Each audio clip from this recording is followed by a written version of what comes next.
وخاتم الأنبياء أما بعد فأعوذ بالله من الشيطان الرجيم بسم الله الرحمن الرحيم ومن أعرض عن ذكري فإن له معيشة ضنكا ونحشره يوم القيامة أعمى قال رب لم حشرتني أعمى وقد كنت بصيرا قال كذلك أتتك آياتنا فنسيتها وكذلك اليوم تنسى وكذلك نجزي من أسرف ولم يؤمن بآيات ربه ولعذاب الآخرة أشد وأبقى أولم يهد لهم كم أهلكنا قبلهم من القرون يمشون في مساكنهم إن في ذلك لآيات لأولي النهى ولولا كلمة سبقت من ربك لكان لزاما وأجل مسمى اور جس شخص نے میری نصیحت سے اعراض کیا بس اس کے لیے تنگی کا جینا ہوگا اور ہم اسے قیامت کے دن اس حالت میں اٹھائیں گے کہ وہ اندھا ہوگا۔ وہ کہے گا اے میرے رب مجھے آپ نے اندھا کر کے کیوں اٹھایا حالانکہ میں تو دنیا میں تھا دیکھنے والا۔ اللہ تعالیٰ ارشاد فرمائیں گے اسی طرح تیرے پاس ہماری آیات آئی تھی سو تو انہیں بھول گیا اور آج تو بھلا دیا جائے گا، اور ہم اسی طرح اسے سزا دیں گے جو حد سے گزر جائے اور اپنے رب کی آیات پر ایمان نہ لائے۔ اور یہ واقعی بات ہے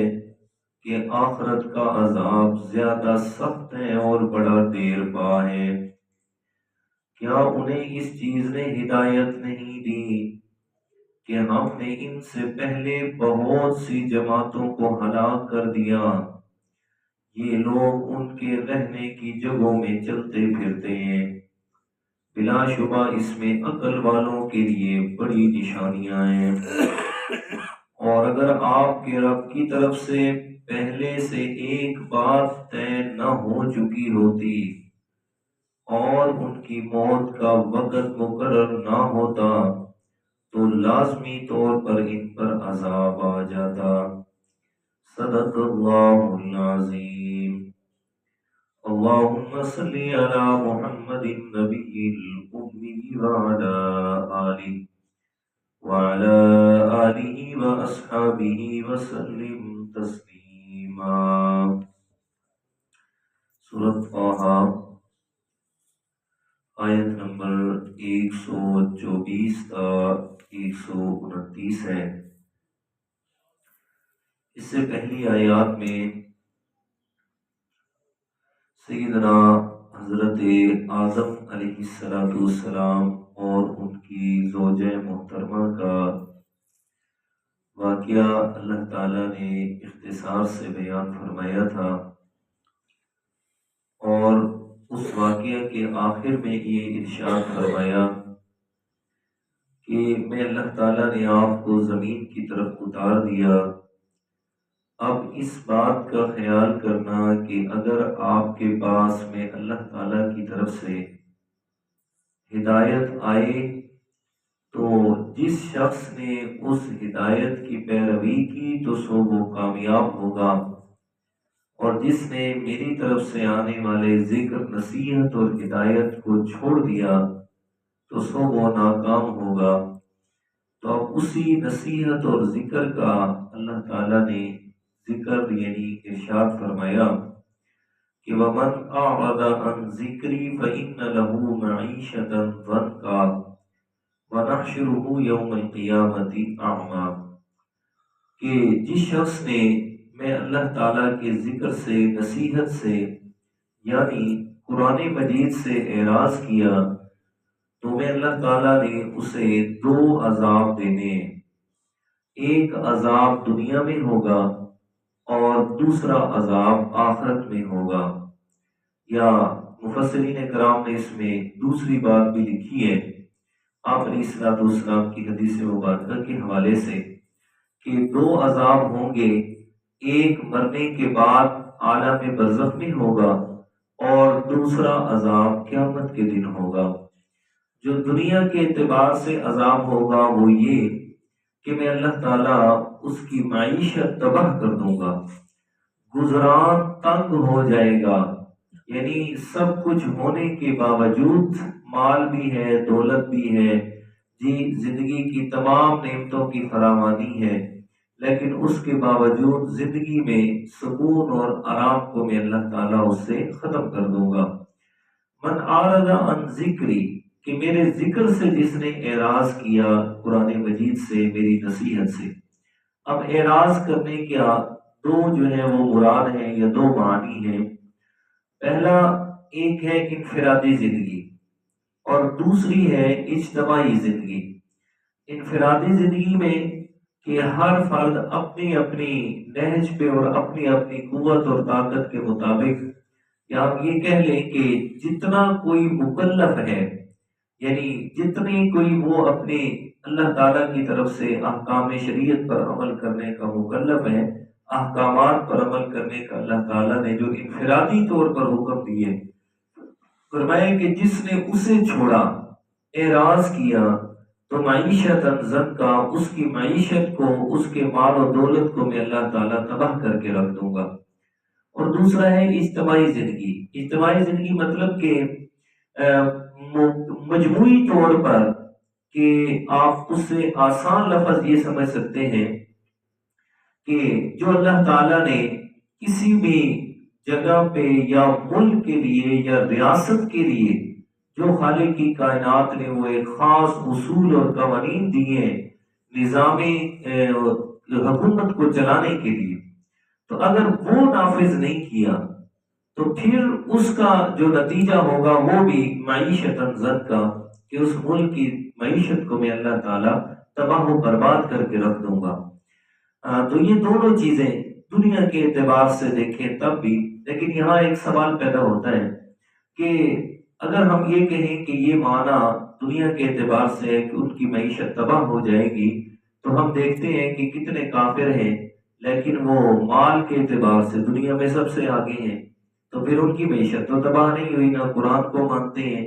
نہ کوئی اللہ تعالیٰ کو مانتا ہے، نہ پیغمبر کو، تو پھر یہ کیا مطلب ہے؟ تو اس کا مطلب یہ ہے کہ معیشت تباہ ہو جائے گی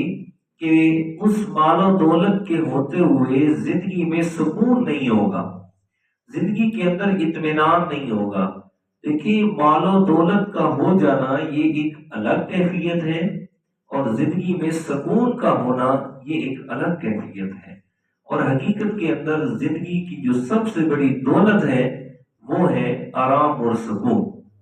کہ زندگی کے اندر اگر سکون ہے تو وہی سب سے بڑی دولت ہے، وہی سب سے بڑا انسان کا جو ہے وہ سرمایہ ہے۔ اور اگر مال و دولت نہیں، مال و دولت ہے لیکن سکون نہیں ہے، تو ہر آدمی کہہ رہا ہوتا ہے یار اس مال کا کیا کرنا ہے، کہ جس کی وجہ سے زندگی میں سکون ہی نہیں ہے۔ تو فرمایا کہ دنیا کے اعتبار سے مال و دولت تو ہوگا لیکن وہ اطمینان اور سکون والی زندگی نصیب نہیں ہوگی، میں اللہ تعالیٰ ان کی زندگی سے سکون کو ختم کر دوں گا۔ اور اسی آیت کریمہ کی تناظر میں دیکھیں تو حالات کچھ اسی طرح ہی ہیں ہمارے ملک کے، کہ جس میں ہم نے قرآن مجید کے احکامات کو پس پش ڈالا ہے، اور بعض احکامات تو ایسے ہیں کہ جن کو ہم نے ماننے سے ہی سرے سے انکار کر دیا، زبان حال سے انکار کیا، چاہے جائے کہ زبان مقال یعنی بولنے والی زبان سے ہم نہ کہہ سکے، لیکن اعمال سے ہم نے یہ ظاہر کر دیا کہ ہمیں ان چیزوں کی ضرورت نہیں ہے۔ نتیجہ یہ ہے کہ ملک دن بدن تنزلی کی طرف جا رہا ہے۔ اس میں سب سے بڑی جو چیز ہے وہ ایک دیکھ لیں، جو سودی نظام ہے، کہ سود پہ قرضہ لیا جاتا ہے اور پھر وہ دن بدن بڑھتے ہی بڑھتے جا رہا ہے، اور وہ کس طرح جو ہے وہ ایک بھلائی کی طرف آ سکتا ہے کہ ہم وہ اللہ تعالیٰ کا نظام معیشت جو ہے اس کو سریعام ہم چیلنج کیے ہوئے ہیں، تو پھر ہماری معیشت کہاں سے درست ہو سکتی ہے۔ اور دوسرے نمبر پر یہ بات ہے کہ یہ جو قرضہ لیا جاتا ہے اس میں باقاعدہ طور پر اس کی حدود و قیود ہوتی ہیں، شرائط ہوتی ہیں۔ ان شرائط میں سے ایک بڑی شرط یہ ہوتی ہے کہ آپ اس قرضے سے کوئی میل نہیں لگا سکتے، آپ اس قرضے سے کوئی ایسا کام نہیں کر سکتے کہ جس سے آپ کی معیشت بہتر ہو۔ یہ بالکل سب سے فرسٹ آف آل میں یہ بات ہوتی ہے۔ تو اگر یہ بات نہ ہوتی، یہ شرط نہ ہوتی، تو پھر کیا ہوتا کہ قرضہ لے کے ایک اچھی جگہ پہ بہترین قسم کی مطلب بڑی ٹیکسٹائل میں یا کوئی لگا لیں 1 2 3 4، تو وہ قرضہ بھی اتر جائے اور دن بدن میں کہاں سے کہاں ملک پہنچ جائے۔ لیکن وہ جو پیسہ دیتے ہیں تو اس پہ یہ ہوتا ہے آپ روڈ بنائیں، عوام پہ خرچ کریں، عوام پہ خرچ کرنے کیا مطلب انہیں قرضہ دیں، انہیں پیسے دیں، اور ملک کا جو نظام ہے یا جو حالات ہیں اسے درست نہیں کرنا۔ تو بھلا یہ کیسے نظام ہوگا؟ پھر ہر سال آئے دن بدن قرضہ بڑھنا ہی ہے، کیسے کم ہوگا؟ تو فرمایا کہ یہ معیشت کا ایک چھوٹا سا قانون شریعت نے جو دیا اس کی خلاف ورزی کی تو پھر معیشت کا ہماری معیشت تباہ و برباد ہو کے رہ گئی۔ اور دوسرے نمبر پہ وَنَحْشُرُهُ يَوْمَ الْقِيَامَةِ أَعْمَى، ہم انہیں قیامت کے دن اندھا کر کے اٹھائیں گے۔ دیکھیں ایک ہوتا ہے کانا، یعنی جس کی ایک آنکھ ہے ایک نہیں ہے، اور دوسرا ہوتا ہے اندھا۔ دنیا کے اعتبار سے جو کانا ہوتا ہے وہ زیادہ عیبدار سمجھا جاتا ہے بنسبت اندھے کے، تو ان کو سزائی دینی تھی تو انہیں کانا کر کے اٹھایا جاتا، تو میرا خیال ہے زیادہ ان کے لیے شرمندگی ہوتی بنسبت اندھا کر کے اٹھانے کی۔ لیکن کیا ہے، اللہ تعالیٰ نے یہ حکم فرمایا کہ ہم اسے اندھا کر کے اٹھائیں گے، یعنی کہ اس کی ناپاک نظریں میں اللہ تعالیٰ کی جنت کی دیواروں پہ بھی نہ پڑے، وہ دیکھ ہی نہ سکے ان چیزوں کو، اس لیے میں اللہ تعالیٰ نے اسے اندھا کر کے اٹھایا۔ قال رب لم حشرتنی اعمی، اچھا یہ اندھا پن جو ہے نا یہ مسلسل نہیں ہوگا، لیکن کب تک ہوگا کہ جب تک وہ جہنم میں نہیں پہنچ جاتے۔ جب جہنم میں پہنچیں گے پھر ان کی آنکھیں اللہ تعالیٰ بینائی دے دے گا، کیوں؟ تاکہ وہ سارے عذاب کا مشاہدہ کریں، آنکھوں سے دیکھیں کہ کتنا سخت عذاب ہے اور جسم پہ جھیلیں۔ اور میں یہ میدان محشر میں اندھا پن، کبھی ادھر گر رہے ہوں گے کبھی ادھر گر رہے ہوں گے، ادھر سے دھکا لگے گا کبھی ادھر سے لگے گا، وہ ساری کائنات میں جو ہونا ہے تو یہ ان پر الگ سے عذاب ہوگا، پتہ نہیں کدھر جانا ہے، نظر ہی کچھ نہیں آ رہا۔ اللہ تعالیٰ سے کہیں گے مولا دنیا میں تو اتنی بڑی آنکھیں دی تھی ہمیں، اتنی تیز بینائی دی تھی کہ اندھیرے میں بھی ہمیں نظر آ جاتا تھا، اور آج ہمیں کیوں اندھا کر کے اٹھایا؟ تو اللہ تعالیٰ فرمائیں گے اتت کا آیاتنا فنسیتہا، تیرے پاس بھی ہماری آیات آئی تھی نا، قرآن آیا تھا، میرے پیغمبر آئے تھے، مبلغ آئے تھے جو آپ کو قرآن کی تبلیغ کرنے والے تھے، فنسیتہا، تو نے جان بوجھ کے بھلایا انہیں، جان بوجھ کے تو نے ان ساری چیزوں کو بھلا دیا، جان بوجھ کے آنکھیں بند کر کے دوسری طرف چلا جاتا تھا، قرآن کی آواز کو نہیں سننا، نہ سنیں گے نہ پتہ ہوگا نہ عمل کرنا پڑے گا۔ فرمایا آپ نے جان بوجھ کے میری آیات کو بھلایا تھا، وَكَذَلِكَ الْيَوْمَ تُنْسَى، آج بھی میں اللہ تعالیٰ نے جان بوجھ کے تمہیں اندھا کر کے اٹھایا ہے، یہ نہیں کہ میں کوئی نعوذ باللہ من ذالک بھول گیا، نہیں، آپ کو اپنی رحمت کے لیے میں نے بھلا دیا، جی بھلا دیا ہے تو اس لیے قیامت کے دن تمہیں اندھا کر کے اٹھایا ہے۔ تو یہ عادت کا آیاتنا، ہماری آیات تیرے پاس آئی تھی، فنسیتہا، تو نے جان بوجھ کے بھلایا۔ اب آیات سے مراد کون سی آیات ہیں؟ یہاں مفسرین کرام نے بہت ساری باتیں لکھی ہیں، بس میں خلاصے کے طور پہ ایک بات میں عرض کر دیتا ہوں کہ اس سے مراد اللہ تعالیٰ کی وہ آیات ہیں کہ جن میں اللہ تعالیٰ نے اپنی وحدانیت کا ذکر فرمایا، وگرنہ دوسری احکامات کی آیات اسے سنیں گے بھی صحیح اور ان کو بڑی دلچسپی ہوگی، لیکن جب بات آئے گی نا عقیدے کی، اللہ تعالیٰ کی وحدانیت کی، کہ بھائی رب ہی سب کچھ کر سکتا ہے، اس کے علاوہ اور کوئی نہیں، یہ تمہارے خدا جو جھوٹے بنائے ہوئے ہیں یہ کسی کام کے نہیں ہے۔ فرمایا پھر غصہ ہوتے ہیں، چل یار اسے کوئی اور بات ہی نہیں آتی، چھوڑ یار یہ ہر وقت ایسی باتیں کرتا ہے۔ فنسیتہا، جان بوجھ کے پیٹھ دے کے چلے گئے، جان بوجھ کے چھوڑ کے چلے گئے۔ فرمایا کہ کذالک الیوم تنسیٰ، میں اللہ نے بھی جان بوجھ کے تمہیں بھلا دیا ہے، یہ نہیں کہ میں کو بھول جاتا ہوں نعوذ باللہ، نہیں، جان بوجھ کے تمہیں بھولا ہوا کر دیا ہے۔ وَكَذَلِكَ نَجْزِي مَنْ أَسْرَفَ وَلَمْ يُؤْمِنْ بِآيَاتِ رَبِّهِ، اور اسی طرح ہم سزا دیں گے ہر اس آدمی کو اسرفا جو حد سے گزر گیا، جو حد سے گزر گیا۔ پر میں اب حد سے گزرنے والا وَلَمْ يُؤْمِنْ بِآيَاتِ رَبِّهِ، اور اللہ تعالیٰ کی آیات کے ساتھ وہ ایمان نہ لایا۔ حد سے گزرنے والا ایک، ایمان نہ لانے والا دو۔ دیکھیں نیکی میں بھی حد ہے اور برائی کے اندر بھی حد ہے، دونوں چیزوں میں۔ اب نیکی میں حد یہ ہے